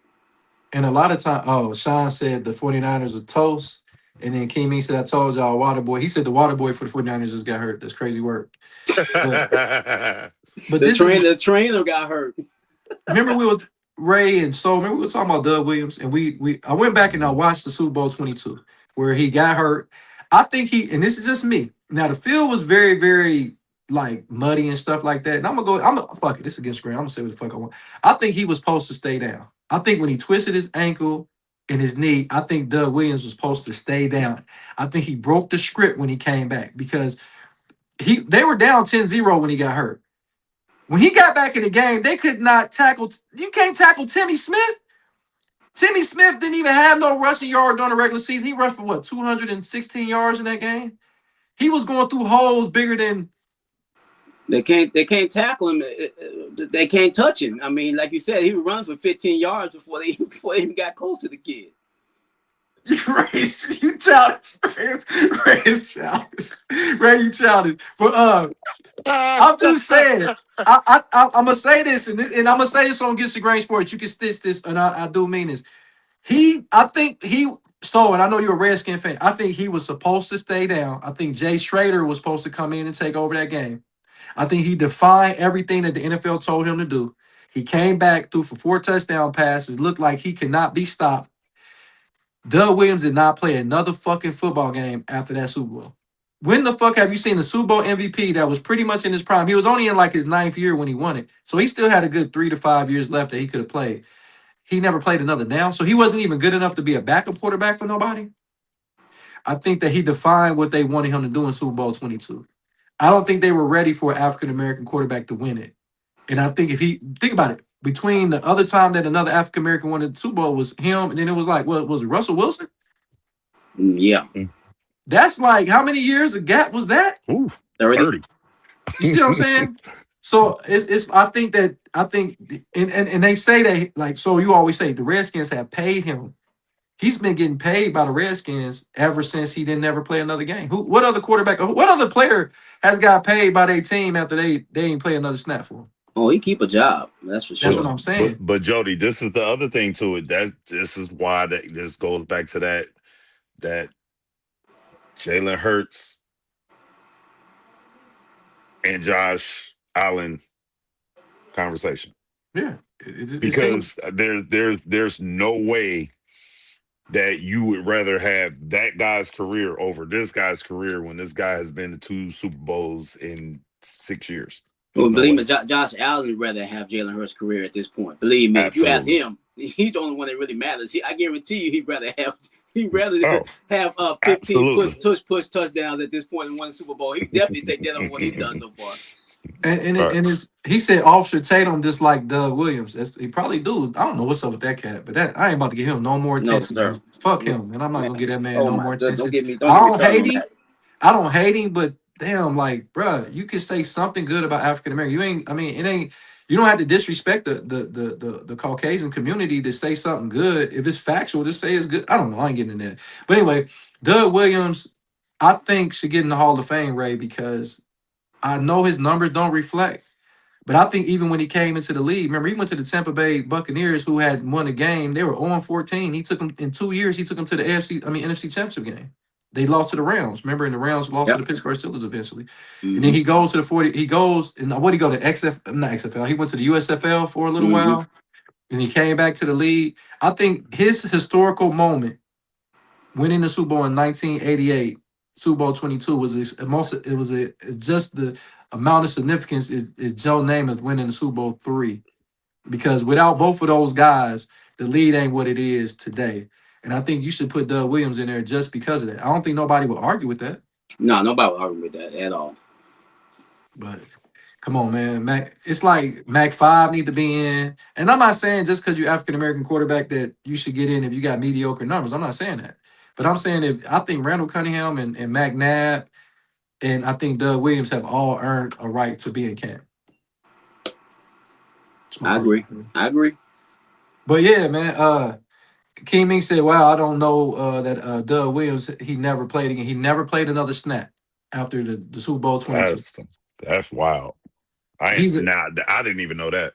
That's a great way to hang it up, though. I tell you what, second quarter was a motherfucker. If you gonna go out on top. There right now. But so he wasn't.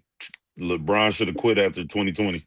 But the thing about it, though, yeah, he should have. That been crazy. But the thing about it is, he wanted to play because they technically said he had a knee injury. No, bro, he didn't have no knee injury. They knew exactly what they did. She said, Kathy said she met Doug Williams. He was great. Yeah, I met him at the Hall of Fame a couple years ago. He tall as fuck. He tall. He got to be about 6'6". He tall as shit. But yeah, man, this is what you're gonna get from Against the Grain Sports. And I'm not saying we educate none of y'all on this, but a lot of people didn't know that he didn't play another snap.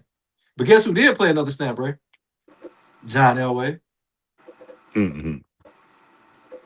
But I'll leave it like that.